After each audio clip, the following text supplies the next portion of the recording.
Selena Kyle. You're fired. And Bruce Wayne. Why are you dressed up like Batman? Because he is Batman, you moron.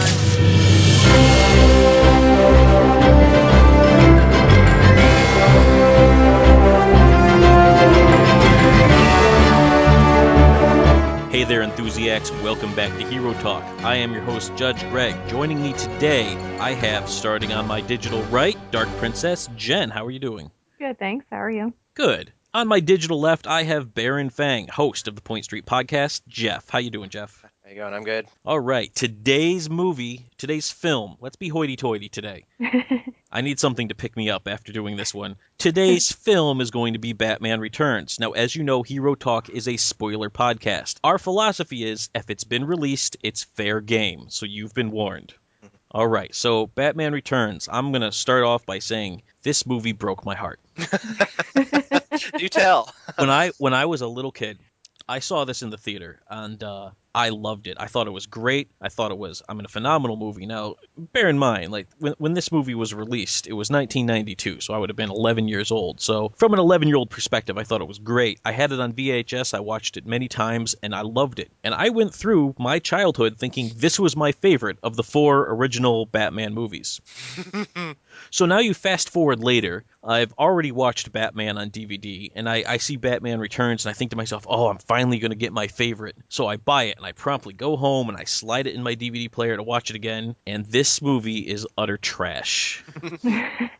When you're 11, you think it's cool, but it's like, I've seen this movie so many times. I had the comic book based on the movie. I had the novelization based on the movie that I had read multiple times. I had the action figures. I had the car that you put Bruce Wayne in, then you pull the back, and it flips over, and now he's Batman, and like the sides shoot out, and it's like a little Batmobile. Yeah. I had the Wayne Manor, where you put Bruce Wayne in the cave, and you turn the thing, and Batman comes out. A buddy of mine had the Batmobile, where you press the button on top, and the sides shoot off, and then it's the Bat missile. Like, I had Penguin. I had those little Penguin warrior things that had the missiles on their backs. I had it all. This was my movie. I even had Robin, who was supposed to be part of this movie, but then got cut. Oh, did they actually film it? Oh, we can get to that later, but I didn't realize that. Yeah, didn't know that was that the either. first one. I don't think they filmed it, but I do know that the actor who was on the role for it still gets checks, residual checks from this movie, and the toy was based on him, but had to be repainted so that people would associate it with the more traditional Robin. Can you guess who the actor is? Oh, wow. God. You will never guess. How far? So it's 1992. This came out. Oh God, who would have been hot? Who would have been Jonathan Taylor Thomas? No. Oh, No. God. All right, do you want to hear it? This is going to blow your mind. Marlon Wayans. What? Yeah, that's true. That's a fact.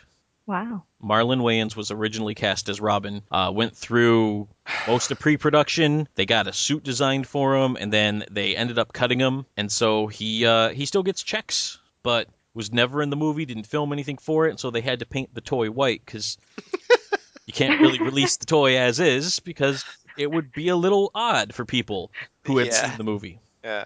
Yeah, I had no idea about that. I knew they storyboarded some Robin stuff for the first movie and decided that they just couldn't work that character in. Too But much. it Yeah. was way too much in the one they did introduce him in. Yeah. So there's your trivia. Marlon Wayans was gonna be Robin, and I had that figure. So anyway, I'm painting the scene here. I loved this movie, and so to watch it again and to be questioning, like, okay, so why is there black bile coming out of the Penguin's mouth?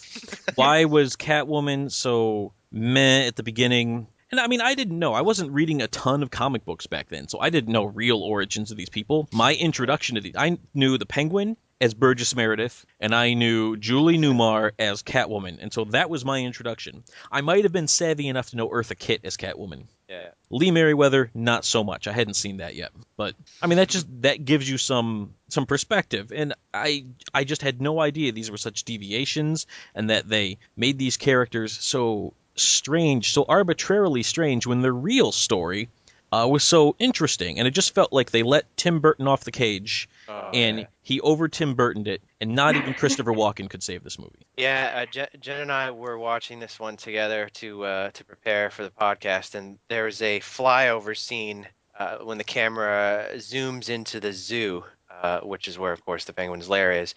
And between the music, the set design, and the way in which the camera is zooming around, you're thinking to yourself, "Wow, okay, this is Beetlejuice. We're now in a Tim Burton movie. Yeah. We've left Gotham behind. Save us." And he didn't let up. Like from that point on, there was really no pretense of this being an actual comic book movie. Nope. This is Yeah, just broke Tim out the Burton white paint and wankfest. everything. Oh yeah. I'm telling you, this thing was Helena Bonham Carter, Winona Ryder, and Johnny Depp away from being his purpose. Yeah, it was a shame, and I would have to assume that given how well the first one did, the studio just basically said, "You're the man, Tim. You run, you run with it, and you can do no wrong." I do you know who wrote this? Was there anyone connected to the first film at all? Like, Yeah, same writer, Sam Hamm. yeah. What happened? Oh, here we go. Wikipedia. Sorry, I hate to just quote Wikipedia. Yeah. Burton did. All right, this is worth it. Burton originally did not want to direct another Batman film because of his mixed emotions towards the previous film. Warner Brothers developed a script with writer Sam Hamm, which had the Penguin and Catwoman going after a hidden treasure. Burton agreed to return. Wait. Yeah, I know. Yar. Yeah. Burton agreed to return after he granted him more creative control and replaced Hamm with Daniel Waters. Well, there we go. I'm not impressed with either one, quite frankly. Yeah. Wesley Strick did an uncredited rewrite, removing the characters of Harvey Dent and Robin and rewriting the climax. Well, I can see why this ended up as excellent as it did. So, well, I'm usually not in the camp to say Wikipedia said it, so it must be true. But yeah, that all sounds plausible. Yeah. Well, they also have the proof in the pudding. It looks like it. Yeah. It feels like a concept that just took a weird turn and was wrested away from what it was originally supposed to be. Yeah. And it's frustrating because I adore Burton. Like, if you tell me right now who's your favorite filmmaker, I'd say Burton. I love him. But in this case, it's not good. It doesn't fit. It felt cheesy. It felt forced. It felt campy, and not in a good way. Just, not good. Yeah. No, I'm with you on all that. It was definitely not good. So let's talk about the cast, because I think as you talk about the cast and their characters, we got plenty of input here. This is not going to be the slow part of Hero Talk. And I mean, let's be honest, this story was a little bit empty, so we need to maybe pad it out a little bit. Yeah. So I have enough to say. Yeah. Keaton's back. Keaton's back. Seemed like he had less to do and was less quirky, right? I mean, Bored even. Yeah, he looked bored. He looked like, I'm Bruce Wayne, and I got nothing going on right now. Yep. And he didn't have any Michael Keaton moments like he did in the first one, where like with him just snapping in Vicky Vale's apartment and stuff. Like there wasn't or awkward in the armor room or anything like that. It was just him phoning it. I mean, he wasn't bad, but there was no enthusiasm. And yeah, it was not good, and it's a shame because Keaton's a great actor. I hate seriously saying not good all the time, but I don't know if I had to pick one phrase to describe this movie. Not good is the movie. It doesn't even excel at being bad. It's just not good. But I like him still. I mean, he's one of my favorite Batman. It's between basically him and Chris Bale. And quite frankly, gun to my head, you made me have to pick. I think I would still go Keaton. I really do. Yeah, I mean, because when I think of the quirkiness of Bruce Wayne and then like how he was able to deliver his roles, and like when he was angry and had that face, is the face I'm talking about, when he's like got this like sneering, like almost a grin while he's beating somebody up or hanging them off an edge or something, he looks downright sinister. Yeah. And I love the suit, and I like the car, as unpractical as it may be. So I do love the car too. Yeah, it was my favorite. Incidentally, for those of you who listened to the last Hero Talk, I did eventually buy that Hallmark Christmas ornament. Yeah. And shame on you if you didn't listen to it, by the way. Yeah, why are you not listening to our Hero Talks? I think that's the bigger question. All right, so we got Batman. He phoned it in, which is a shame because I think he is a genius of an actor. But now let's talk Danny DeVito as the Penguin. Why was there black bile streaming out of his mouth this entire movie? Yeah, I don't know. I in theory, and let's just get it out of the way, because he's short and a pretty good comedic actor, Danny DeVito was an obvious choice to play the Penguin. Why they had to turn him into a man bird, that Yeah, it doesn't That's doesn't another make story. sense. Or a mutant, I or I I don't get okay, it. you guys know me. I love horror. You I do. love scary movies. I will watch movies where there's constant blood and I'm fine. He repulsed me. I felt gross. I felt dirty. I wanted to throw up. The Disgusting. innuendo Seeing him too, gnaw on that so raw bad. fish, I felt like I was watching Gollum. Oh, Yeah, Just I don't ew. understand why they did all that with the raw fish and the living in the sewers, and I don't And it, understand why Max Shrek is not good at covering his tracks to the point where you could actually assemble some of that stuff. Like, rule number one, you shred a document that you don't want anyone to find, you then burn it as well. Rule number one. epic fail. Yeah. Oh my maybe, gosh. I think DeVito could have done well. Now listen, I love Burgess Meredith, and quite frankly, I've been watching the new Gotham series, and I love Robin Lord Taylor. I think he's also very, very, very good. So you don't need to be short and fat to play Penguin, but no. I don't understand this outcast, tossed in down the river by Pee Wee Herman take they went on the character. I just don't get it. When It, Pee Wee tosses you, it's Burton. It's bad. Burton. Burton's obsessed with having these weird origin stories that you know, I mean, look at the the white face, the black outfit. I mean, I don't know when Edward Scissorhands was made in line with this movie, but Mm. Burton likes people who have weird upbringings, and I don't know. I mean, maybe he thought that because the gangster thing had been done with the Joker in the last movie, you couldn't go back to that well. But I don't know. I always liked the Penguin character as is. Yeah, Uh, I very much like him as the most recent take in the comics. I haven't read New 52, so I'm going to date myself here, but he was a semi-legit businessman who owned the Iceberg Lounge, and he did some shady stuff on the side, but he never went to jail because he was one of Batman's informants. yeah. And I thought it worked, and it worked with the Burgess Meredith figure in my head, who I hear talking when I hear the Penguin talk, like rah rah rah. Yeah. I just, it was a Uh, take I like on the character. So I don't get it. just I still further, just to interject for the record, Edward Scissorhands was 1990. so Edward Okay. Scissorhands came first, and I guess they just had a lot of white and black paint left. They had it left Yep. over. Yep, they just decided they were going to make good use of it. Wow. I don't know. All right, so let's talk Michelle Pfeiffer as Catwoman. Now, I actually like Catwoman in the comic books, and I think once she went Catwoman, Michelle Pfeiffer did a very good job with the role. I don't understand why Selena Kyle had to be such a The secretary. yeah, I was gonna say doof, but let's just go with cornball. I don't understand why she was so cornball, using her own word. Cornball. Yeah, I don't why. Her story is good. She was an orphan raised on the street. She trained herself up, and she's like the what, how do you say that, antithesis? Yeah, antithesis of Batman. You know, she doesn't have the money. She had to drag herself up, and then so she becomes a cat burglar, and then you get this Which makes whole sense. yeah, I die, and then the cats revive me, and then I don't By licking. Yeah, yeah suddenly I can do Jeet Kune Do and backflips and just yeah. like, come on. But Now, I go do ahead. have to say that this is my favorite part of the movie, that of her being in it. Without Catwoman, without Michelle Pfeiffer being Catwoman, I couldn't even sit through it. Now I think I'll she, give you like that. She you was said, all that was watchable. Yeah. yeah. And I mean, I think every girl loves Catwoman. She's badass. And I Yeah. loved the style of her costume. I loved how much she really did morph into Catwoman. And I think Michelle Pfeiffer, I don't think a badass, you know? Yeah. But she was really good as that character. She pulled it off, and she wasn't the first choice either. Anyone know who the first choice was? I'll give you this one, No? Jeff. Who was the first choice? Annette Bening. I did know that. What? Yeah. Really? Yeah, Yeah, apparently she I got got pregnant or yeah, something. Yeah. I got that right in a movie quiz once, many years ago. I'm really good at movie quizzes. I don't know if you picked that up, being that I host a movie podcast. I've seen a few of them.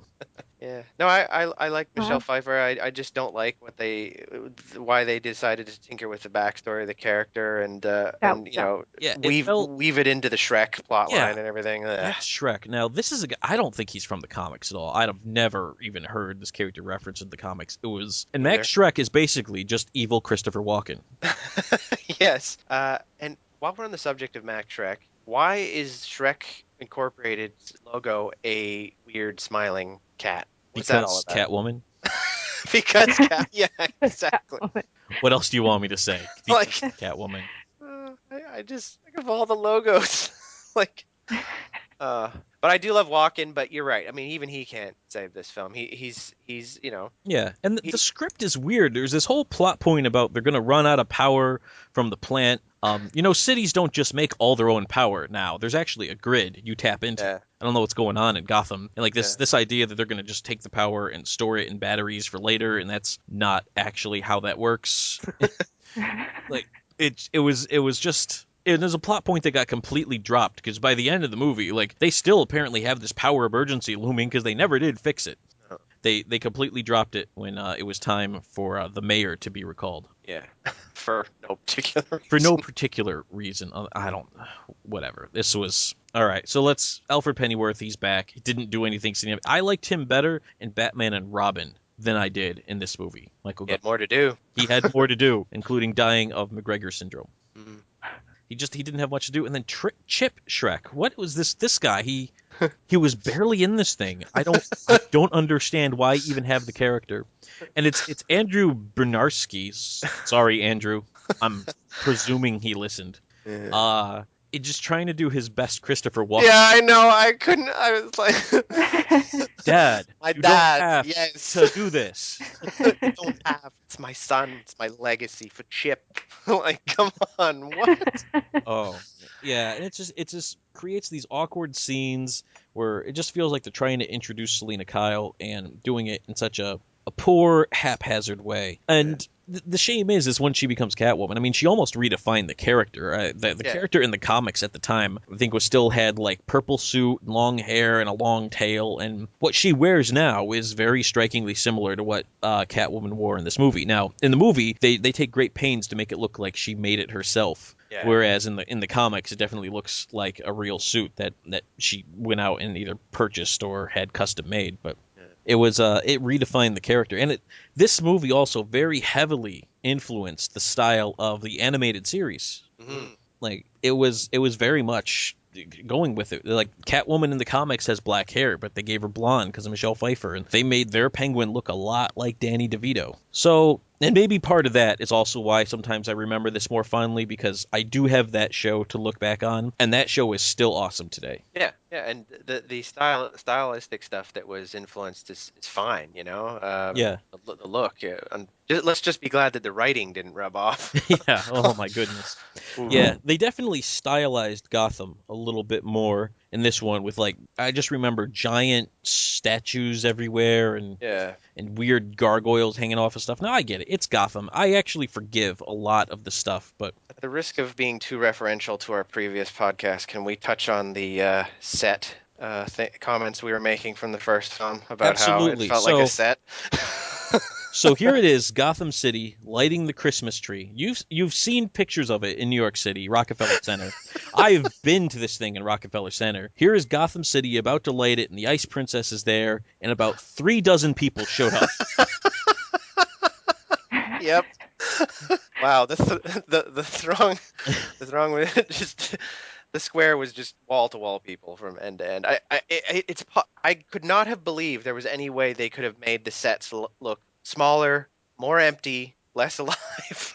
Yeah, But Gotham they pulled doesn't it off. feel real in this. I mean, there's no other way around that. He does not feel very real. No, and there's a scene where Alfred is getting groceries or something, and there's a bunch of people on the street. I think that's the most people in any one shot, kind of bustling around a shopping center or something. The rest of the time, it's just did they spent $80 million on this movie? They couldn't what do extras get paid? They couldn't toss a few $100 times a few hundred extras here and there just to flesh things out. It was Now, just to ridiculous. say, Jess, I actually happen to know what extras get paid. Don't ask me how. But I've gotten the casting sheets before. Again, don't ask me how. But actors usually get paid for extras. I mean, usually $50 to $100 a day, depending on how many times you use them. And in some cases, it's less if you want to eat food. So in other words, you're saying that they could have found this money in this $80 million somewhere if they'd maybe, scrimped on the craft table one day or something. Or if maybe, perhaps, they took the bucket of black bile Yeah, and just didn't use that. just cut that part. Yeah, Just cut that part. The money they spent in the black oozing bile could have paid for more extras to make these scenes feel like a real city. yeah, comical. Yeah. The fellow, of course, the fellow that played Commissioner Gordon was back. Right? Yeah, he's been unremarkable in all of these movies. The only thing I ever really can say about the guy is that in Batman and Robin he starts hamming it up so hard. But I mean he's not the Commissioner Gordon that we kind of wanted. Like he's even the Commissioner Gordon from the Batman series did more, you know? I mean with him and Chief O'Hara were hanging out and calling Batman and having conversations, but this guy was just kind of like, what are you waiting for? The signal. I'm like, yep, that way to own the situation, Commissioner. Yeah. No, so as long as we're talking about this opening scene, I kind of liked, and this is a rare instance, I kind of liked the Red Triangle Circus Gang. I didn't mind it. I didn't quite understand why they would serve the Penguin exactly. Oh, there's but no reason at all for that. However, as long as we're going to throw story and logic right out the window, if you're going to give Batman somebody different to fight than last time, why not some deranged circus performers who would have made a lot more sense working for the Joker than for Penguin, but whatever. Yeah. It wouldn't be Batman if there weren't clowns. Yeah. But the action sequences weren't terrible, other than Batman just blatantly killing everybody, and a lot of these guys standing at places right in the wide open where the Batmobile could easily get at them. And Yeah. trip them. Yeah. Handy Or knock dandy. them over handily. Yeah. Let's make sure we stand at the side far enough so Batman will be able to take out our legs. Although, to this day, I still kind of like when he does like the pillar under the Batmobile to turn it around and blast the flame back at the fire. That's still fun. Yeah. It's murder, but it's still fun. Yeah. He still killed the guy, but you know. Yeah. Or the strong man who he straps the bomb to his chest. Yes. That was clever as well. there was. I mean, you have to let go of the fact that Batman is going to kill in these movies. They are not holding true to that at all. But the fight scenes were kind of fun, I suppose. But the story was just so arbitrary and random, and I don't understand. Like, so let's make this Oswald Cobblepot the mayor. What was the purpose that was going to serve other than like they wanted to get his plant approved? But okay, so you're telling me that you, Max Schreck, can't figure out another way to get your plan approved than saying, I need a basement sewer dweller. And everyone will rally behind him as he eats his fish. Everyone And bites people's noses. and totally bites that dude's nose off. No. Yeah, Steve Whitting was the guy who got his nose bit off. And he's so lecherous too, like blatantly lecherous. Yeah, there were a few bits of innuendo that I didn't remember from the first time that were like, ugh, you're kidding me, really? Yeah, they laid it on pretty thick, I think. It was just kind of silly, like a lot of different plot points. Like let's jump ahead for a bit. We're going to get back to Batman and Catwoman and Selina Kyle, but let's just jump ahead to the Batmobile scene, which almost feels obligatory in some of these movies. The Batmobile scene where the Batmobile gets taken over by the Penguin, who's riding in like a little miniaturized Batmobile, like circus ride, whatever. Yeah, okay, in the back of a van or something. and they hacked into the thing because they were able to pull the records from the town hall. Yeah. Why is the Batmobile records in the town hall? Like, why? Why? That's my only question. Why? I mean, maybe that was the only way that Batman would be allowed to register his car. Why does Batman have to register his... Well, I just got this image of him in line at the DMV. Batman, we need a VIN number, or I'm sorry, we can't help you. Like... Yeah, it gives him the VIN number. Like, this says you drive a Chevy Impala. Yeah. Yeah. It has Chevy guts. It's still street legal. It was silly, and then he records, and correct me if I'm wrong, the first instance of recordable CDs being used in feature film when he records the Penguin, who decides, since I'm a villain after all, why don't I might as well just tell everybody my plan right before I kill Batman. I don't even know what he was trying to do to Batman. I mean, he wasn't really trying to run him into a wall or anything. It's just... I can vaguely remember that shot of them putting the CD player in being used in some sort of commercial for compact discs, possibly a Sony commercial or something. I could be wrong, but I remember that being used in some way. I'm sure it was. The commercialism in this movie was through the roof. I can still remember the Diet Coke commercials Yeah. Batman's Oh, like driving God. through, and it's like, if you want a Diet Coke, you want a Diet Coke. And he finally gets to where he's going, and Catwoman has it and throws it to him, and then, uh, man, what a crappy movie. I'm sorry. I get so No, it was disheartened when we do crushing. these. Yeah, these are better when at least one person likes them, but I think we're all three in agreement that this was just a mess. I really thought I was going to be defending it. After we did the first one, I Yeah. was like, yay, Batman Returns. I'm so excited. That's my favorite one. Oh I no. was really excited like 2 weeks ago. Yeah, I just edited that one, and I remember you saying I'll be so much more excited and into this one, and now it feels like a little piece of you died inside. It's, yeah, Yeah. I think I need some therapy now. Well, Like part let's of my not go that childhood far. died. Yeah. Yeah. I'm dribbling black bile as we speak. It's Uh, cut me to the core. all you really need are just some cats to come by and bite your fingers and breathe in And your lick my face. face. Yeah. That's the same origin they used for the Halle Berry Catwoman. Yeah. Is she got murdered by her evil boss, and then a bunch of cats came by and bit her fingers and licked her face, and she became Catwoman. Not the same Catwoman, not Selena Kyle. Like in that movie, they played off like there's Catwomen all over the place and have been throughout history as cats revive them and turn them into Catwomen. I have to wonder if whoever designed that costume is still working in the film industry. I mean, really? Yeah, That's got to be up there with some of the worst I've ever seen. that was truly, truly dreadful. I actually paid money to see that movie. No. Yeah, it was a $5 video on demand rental. Oh my Oh god. man, so it was quite bad. In fact, I played the video game of that movie. It was I in the know there bargain was bin. one. Oh yeah, there was one. It was they tried to like make this new fight scene type thing where you use the dual sticks and the one stick moved you, and when you move the other stick you would attack in that direction. There was a Jet Oh. Li game that did that same thing actually quite well. This one was not quite as well. Needless to say, I didn't put a lot of time into it, but I don't get how, because you guys just told me this, I didn't even know the actual origins of Catwoman in the comics. Yeah. To me, Catwoman, that was just a story of getting licked by kittens. Mm. And yeah. Yes, she has cat scratch fever. That's what happened. but I don't get it if they went that far off. Like, who looked at both examples and went, yeah, that's the better one. We're gonna stick with that for the Halle Berry movie. That's a good Deviations, question. and then- I think maybe because they didn't want, maybe DC didn't want them to use Selena Kyle, so they said you had to come up with somebody else, and like, well, how are we going to make this work? And they're like, well, let's just play off like lots of people are Catwoman.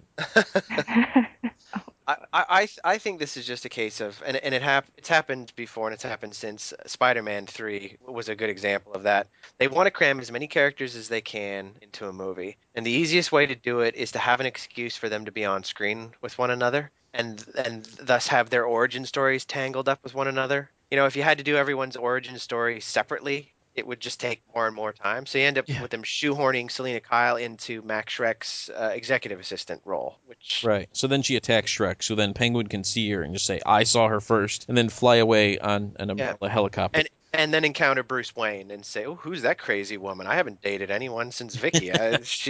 Yeah. There's something about her." Yeah, and then I mean their fight scenes. They tried to make them. They were they're wooden in that Bruce Wayne, Batman, Michael Keaton. He can't move in the suit again, but the stunt woman for Catwoman clearly can. Yes. So it looks like she's just doing flips and jumps around him, and he can't respond to it. And then you have this. Now, what was this? When Batman takes that vial of acid and shakes it, and throws it at her. Like, what was that? Why? No. Like, I won't use guns, but I'll throw acid at you. Yeah, I don't know. I have no idea what he thought that was supposed to accomplish. Like, is that like, if you ever run into somebody who you really can't handle in a fight, just throw hydrochloric acid on them, and Yeah. that'll do the trick. Like, didn't use any of his like devices or a batarang or anything. Just threw acid. Yeah. Well, he couldn't use his batarang. That was stolen several scenes. Stolen early. by a dog. Yeah, a little By a toy dog. poodle stole the remote control batarang Because there's only one because batarang. he only had the one. Well, it kept coming back. Why would he need another one? Just so that they could use that again to hit the ice princess. Yeah. And then have bats fly out of the tree to frame Batman. Then Batman, this was the scene where he does the thing where he puts his wings out and then they become like a glider, and he actually does glide down. That was in all the previews. Yeah. I like that concept of him finally doing that. I don't like that scene. Yeah, it made it look like he had a folding chair underneath his cape. It kind of did, yeah. I realized that the science they use in the Dark Knight trilogy, whereby he has a flop, for lack of a better word, floppy cape Yeah. that uses some molecular mumbo jumbo Yeah. when you put a charge through it to give it form or whatever. Yeah. But to make it look like there were tent poles in there wasn't exactly very convincing looking either. I watched Inspector Gadget as a kid, so I could go a long way towards getting my head around stuff fitting inside of other stuff conveniently, but that was a bit much. It was. It felt like Wait. because they wanted to sell that toy, he had to do that. Yes. Well, that breakable car was probably much the same. Yeah, let me it's the tell you, same- it's such a weird thing to be able to do. Like when you think about it, like, oh, so it's that way I can, and it just shoots off the pieces. Like they look like they just go away, and then the wheels line up, and he goes through the little alley, and you just can't help but think to yourself, like, why don't you just have a vehicle that can just do that anyway? That seems like a very important thing you'd want to be able to do in your nocturnal activities, is be able to be maneuverable and go places where you can't be followed. Yeah. Now, like the Tumbler didn't have that issue. The Tumbler's like, there's an alley. I guess I'm about to crash through 2 buildings. or flip over and Yeah. reverse my direction or Or all that. reverse the direction, or just jump over them or something. But like that Batmobile was like, well, I got to leave 60% of my car back so that I can fit through here. Shall we cover while we're on the vehicles? Shall we cover the Batrofoil or whatever the hell that thing was that was skimming through the sewers? Its official name was the Bat Ski Boat. Okay, yeah. Wow. I was sitting here thinking, well, it couldn't possibly be as stupid as what I just said, and yeah, the Bat Ski Boat. Yeah, that was not good. I'm gonna go back to it. I don't. It felt like they had to play the same roles that they did in the other movie, where it was like, okay, well now we need a different vehicle for this particular scene, so we need to come up with something that was specifically designed to go by this one pipe, which happened to have penguins with missiles strapped to their backs in there. Why did penguins have missiles strapped to their backs? That was, and the sad thing is, at one point in time in my life, I could completely quote from memory Penguin's speech there, his patent, if you will. Yeah. But watch it now, and it's not good. I'm running out of words in my thesaurus here. It's just so plain, and just what are you doing, and why is there penguins, and so you're stealing all the kids because you threw this party, but there's got to be babysitters or something, right? Yeah. The one night of the year, everyone's out for a party, so of course, snatching everyone's child is just going to be, completely easy. No chance that there's going to be any hitch in that plan. Yeah. This came after the Penguin got disgraced because Batman played the CD from the night before on the speaker system, which like nobody saw through, and then everyone had tomatoes. What's up with that? Oh, God. Yeah, that was and also lettuce. interesting. Yeah, and lettuce. yes. Weren't there like whole heads of lettuce? Entire heads of lettuce. It's almost like there was like a produce stand. Yeah, and considering there were only 36 people as usual in the crowd, they had an awful lot of ammunition ready. Like, I mean, everyone must have had a couple bags full just in case Penguin. Yeah, people turned on him pretty fast. Like, I've seen real politicians say some pretty messed up stuff, and they don't get turned on this quick. Yeah. Well, they were sympathetic to the Birdman. Yeah, so they gave him more chances. Found out who he was, and it was so sad. And yeah. Let's give the Constitution a break. It's Christmas. Man, that line is a very scary look ahead into the future, isn't it? Yeah. Wow. Seriously. All right, so I'm gonna talk about Michelle Pfeiffer here, and this whole I sneak into the office, I break into my boss's secure cabinet, because again, he went to the Hollywood school of password picking, and he grabbed something from his surroundings, and he made that his password with no numbers or letters or anything. Yep. And no. Yeah, I mean it's not quite as bad as Alfred and locking the Batcave behind a 3-letter password. But it's pretty bad. Then she gets murdered, and this was cut from the scene. Actually, I'm gonna point this out. There was a part of the scene where Chip ends up walking in right after Max Shrek kills her. Was this in the movie? I don't remember this. I remember them talking about it the next day or Oh, yeah, he something like walks that. in like right after Max Shrek pushes her, and Max Shrek's like, "Oh, it was terrible. She fell. I tried to save her." And then Chip just shakes his head and he goes like, "No, she jumped. PMS." And I guess maybe they decided that made Chip a little too evil for absolutely no reason at all. Yeah, I mean, God forbid we have some feeling of any sort for Chip, Yeah. negative or positive. Yeah, it's funny. I can almost see that being cut because there's a scene where, after she comes back all crazy and just starts being, and basically George Costanza's it. Yeah. Everyone will like that reference and just comes back to her job like nothing happened. Yeah. And he says something to the effect of, she tries to blackmail me, I'll just throw her out of a higher building. Now, at that point, one has to assume that he must have told Chip in a scene that wasn't shown that by the way, I threw my secretary out a window. But if it was cut, I guess that makes a bit more sense why they had that exchange. Or a little less sense now. Yeah, but I don't like that scene the next day with her showing up. It was just, I don't know, maybe just because I don't like to see Selena, so anytime she's a secretary, I wasn't a fan. But I was not a fan. I'm sorry. I'm also really puzzled as to why Bruce Wayne would have found her in any way alluring. Because she's Catwoman. I guess. I can understand why Batman finds Catwomen alluring. Hell yeah. But did you just use the plural, Catwomen? Catwoman, I sorry. think you did. Are you adopting this new canon? No. Multiples all over the place? I meant to say the singular. Yeah, I can understand that. What I don't understand why Bruce Wayne would just find some average secretary with a head injury. Interesting. He did save her from the clown with the taser. I don't actually know. Did Batman make the connection between did Bruce Wayne rather make the connection? Hey, I saved that chick like a few nights ago. Did he actually at any point put that together? I don't think they ever actually put it together that he remembered who she was. I think that was just sort of incidental maybe to sow the seeds of her obsession with Batman, but I think maybe I'm giving the writers a bit too much credit there. While we're on that subject, one of the things about this movie that I won't even call it a plot hole because a hole implies that there was some attempt and there was something that was insufficient.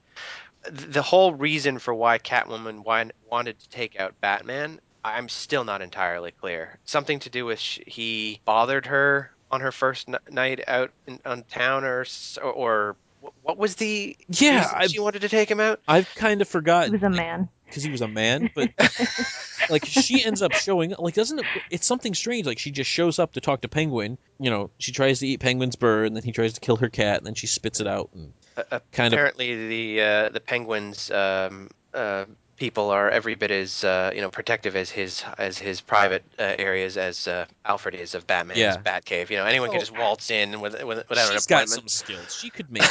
I'm going to let that one go because if we're going to start nitpicking that sort of thing, this is going to be a long podcast.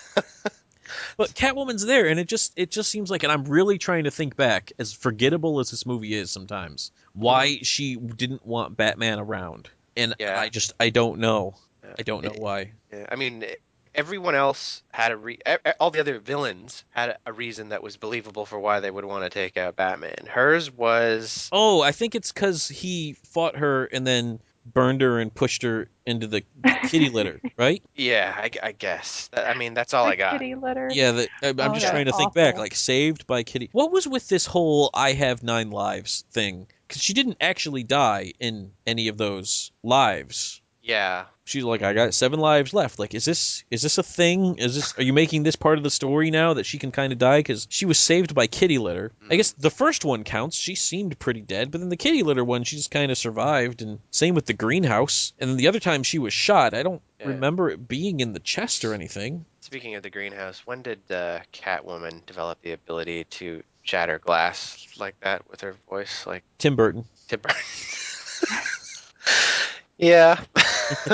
That answers a lot of questions, those 2 words. Yeah. For this film. There's probably a lot. just be hitting that. I don't understand. So I guess, can we talk about this finale scene? Yeah. I think I blacked out. Yeah. It's What happened? So it was a long movie too, which doesn't help. Oh God. it was over 2 hours, right?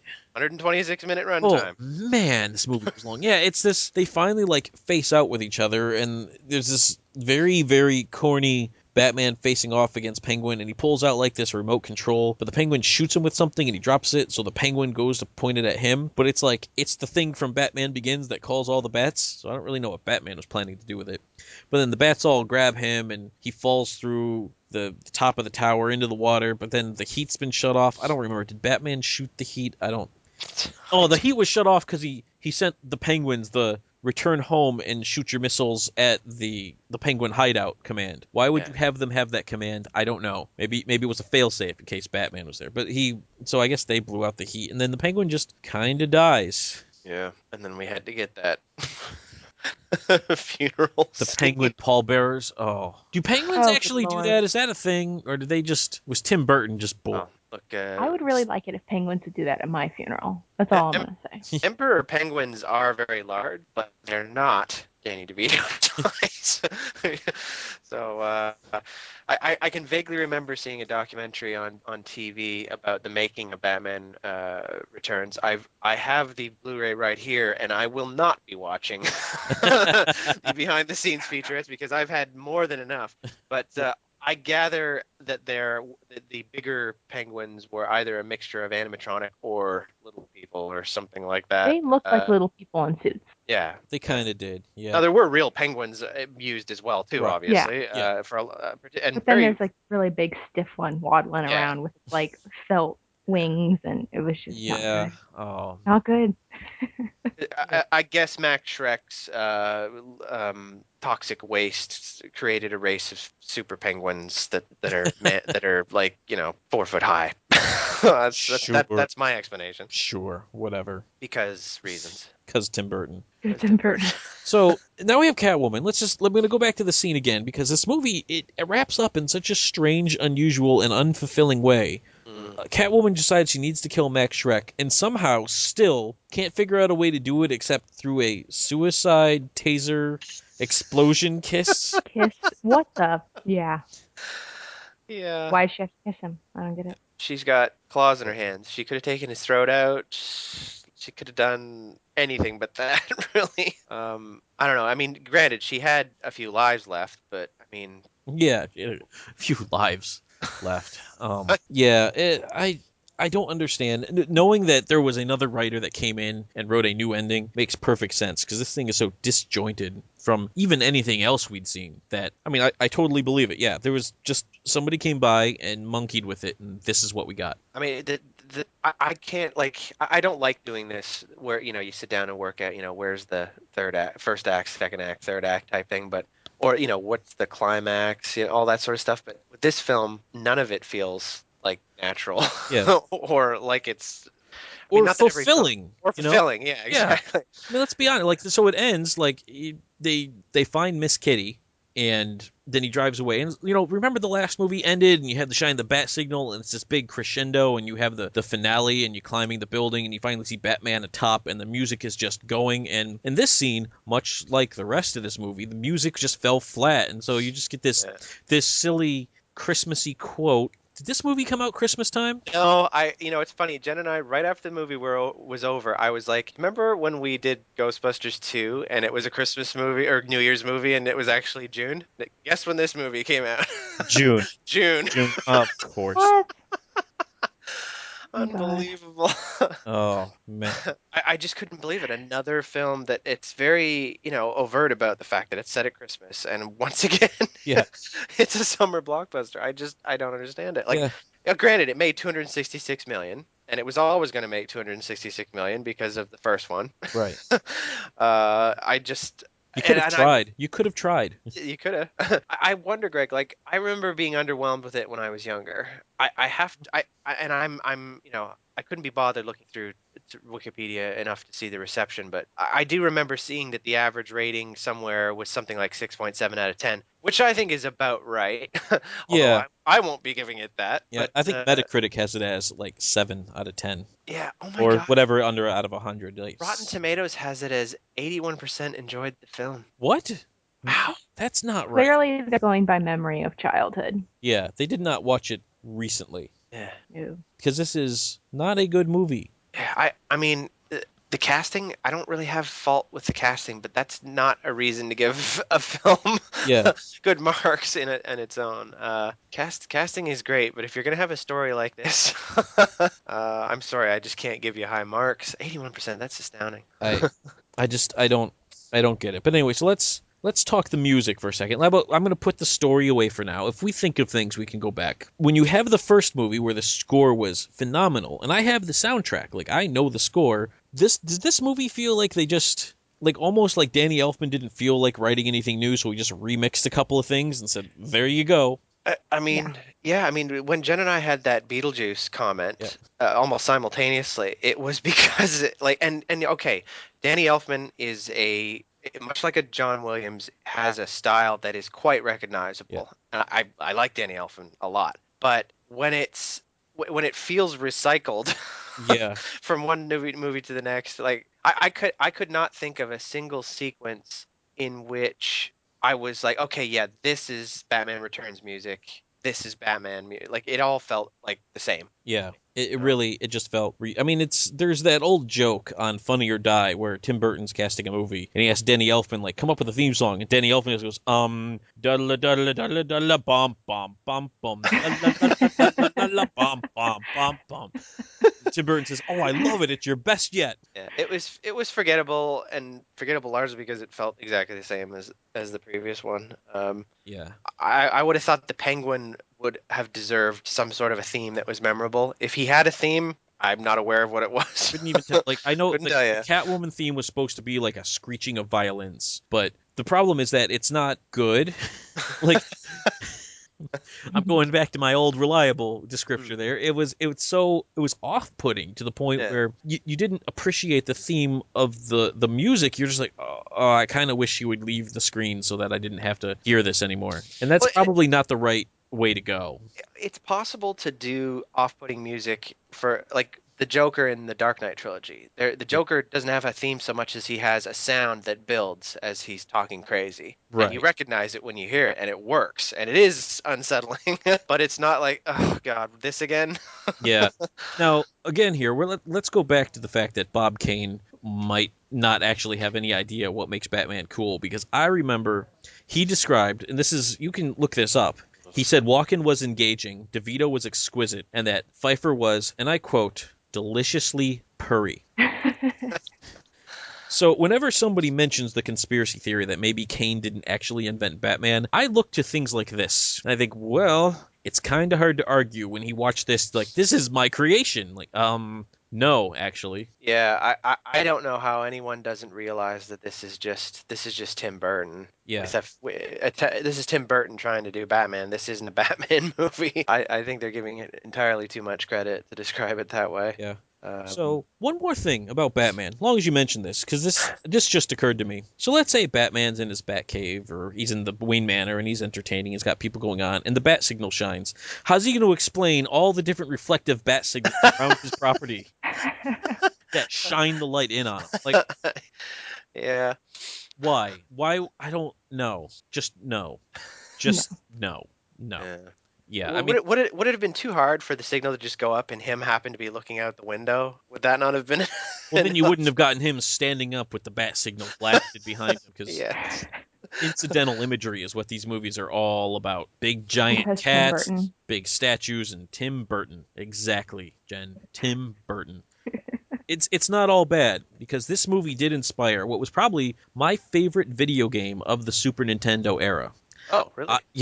This game, it was an action, like, arcadey beat 'em up. It was just called Batman Returns, and it used a little bit of some voices, and you basically just, like, arcade Double Dragon style, just walk through the streets of Gotham and beat up the Red Triangle Circus Gang. But it had this great mechanic where when you walked into a guy, Batman would pick him up, and then you can throw him, or you can punch him and knock him down, and if you walked into two guys, you would do a head smack together. And so, like, when guys started shooting guns at you, you can hold one guy up to protect you from the guns against the other. And I mean, there was even parts where if there was like like a background, then you could throw guys into the background. Like if there was like a store window, you could toss guys through a store window and it would shatter and you'd hear the sound, and you could toss guys into brick walls, and it was actually extremely fun. I also had the Sega Genesis version of the game. That was awful and not at all good. But this one was actually super fun and just great arcadey beat 'em up. And to this day, I still like to go back and play this game. So I had no idea that there even was a game for this one. yeah, it was really weird. This was like the Sega CD had one, the Genesis had one, the Super Nintendo had one. They were all sort of different style games. Like the Genesis one was almost a platformer, I'd have to describe it. Wow. But this one, it was just Double Dragon style, and it was phenomenal fun. And I'd always kind of wished the only thing missing was just letting someone play as Marlon Wayans Robin, so that you could have players in.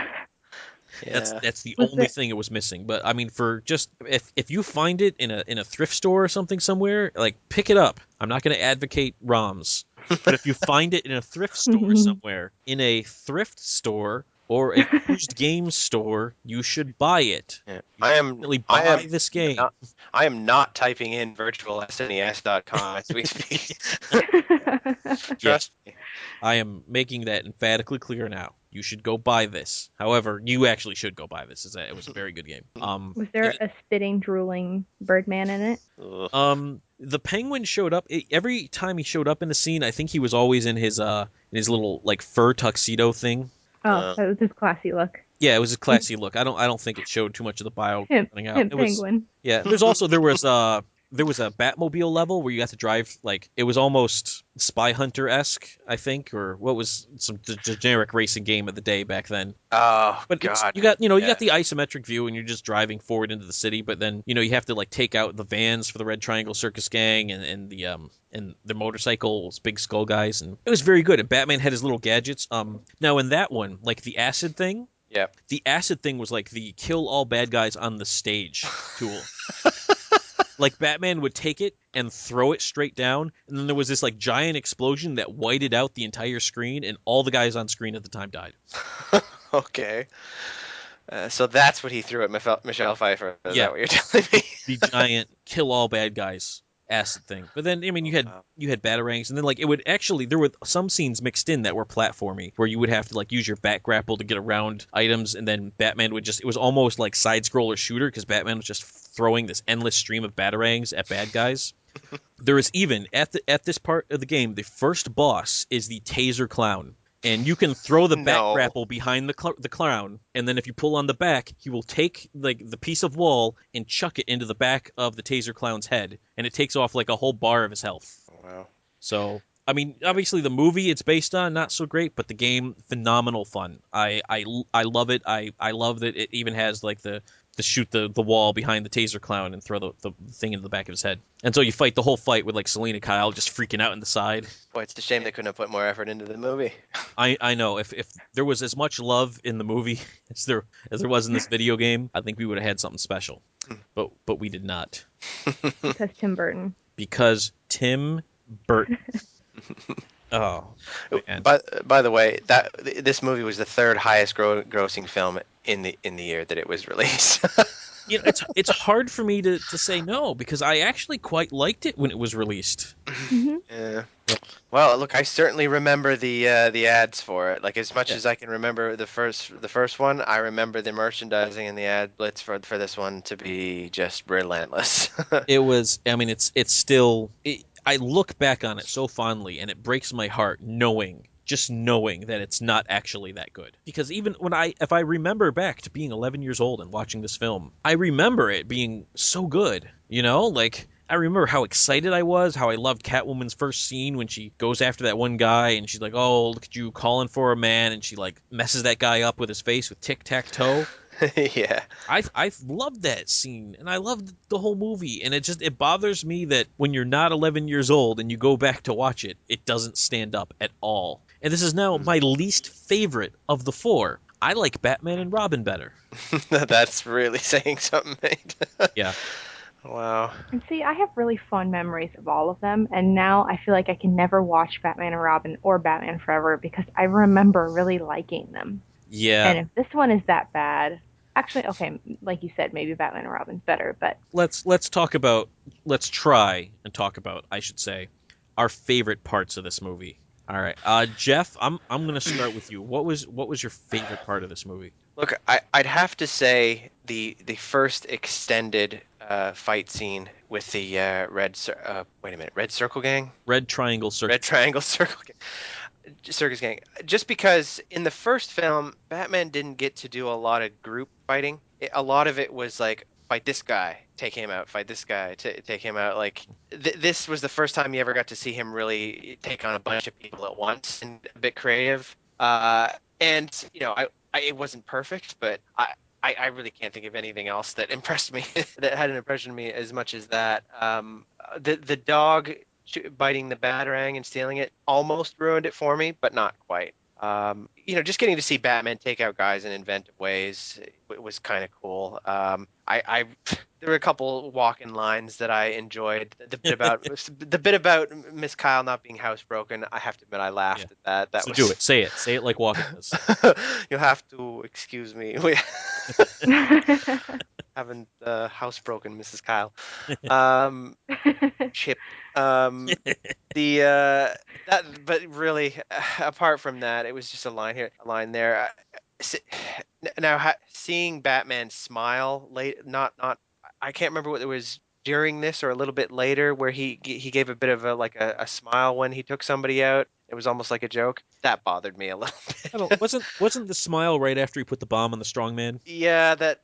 Yeah, I think it's give me your best shot. So he just puts it on him. Yeah. And he looks down, and Batman's like, You Turns out I had that. So you don't want to see Batman smile in the suit, not for something like that, like yeah, when Joker tells him the joke at the end of the killing joke or whatever it was, and he laughs.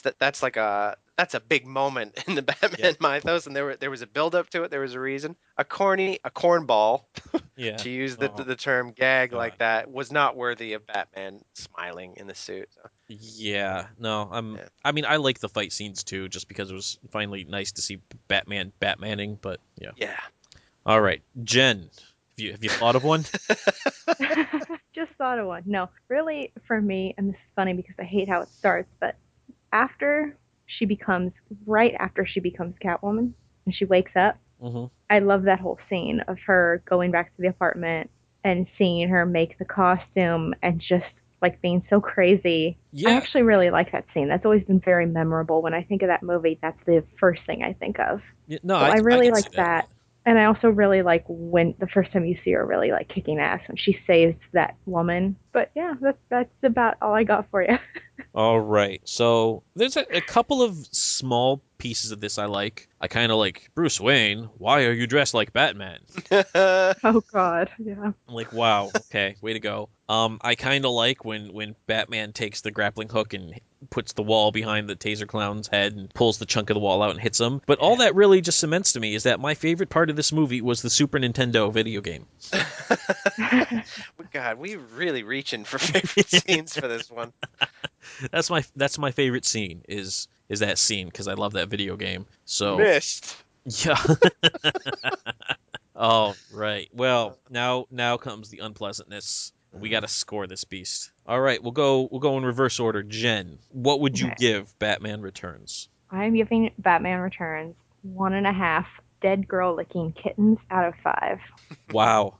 I don't even want to imagine half a girl licking kitten. Front or back, you guess. Yeah. All right. Jeff, I'm just gonna go right past that visual and go to you. I'm What gonna would you give score this. I'm gonna give this 5 redundant power stations out of 10. 5 out of 10. I am gonna score this 1 fallen ice princess out of 5. Oh my goodness, this was not a good movie. I don't have anything else I can say. It's so Uh, blah. Yeah. I have no desire to see it again. After we did the hero talk for the first one, I knew that was the price going in that we would have to do the sequel, and it made sense to do it with Yeah. the same team. I mean, the continuity helped the Yeah. podcasts, but I didn't think it was going to be that awful, and I was wrong. It was, and if I never You see this movie again, it'll be too soon. God This help this us. movie just unremarkable. I'm sorry I had you watch it, but sometimes with Hero Talk, you got to take the good with the bad. And if you want to do Batman, you got to go Batman Returns. So there you have it. Hey, Jen and Jeff, thank you for joining me and stomaching this one with me. Anytime. You're welcome. I know it won't be the last time we have to go over some tripe like this. Just hopefully we can break it up with something worthwhile in the Yeah, meantime. I really need to think of like a good movie for the next one because I don't know if I could just take another stinker. On behalf of my panel, I want to thank everyone for joining us. If you have a movie you want us to discuss, or if you want to join our panel, email herotalk@enthusiacs.com. For more podcasts, Let's Plays, articles, videos, and reviews, visit enthusiacs.com. Follow us on Twitter @Enthusiacs. Subscribe on YouTube. That's youtube.com/Enthusiacs. And as always, we'll see you right back here on the next Hero Talk.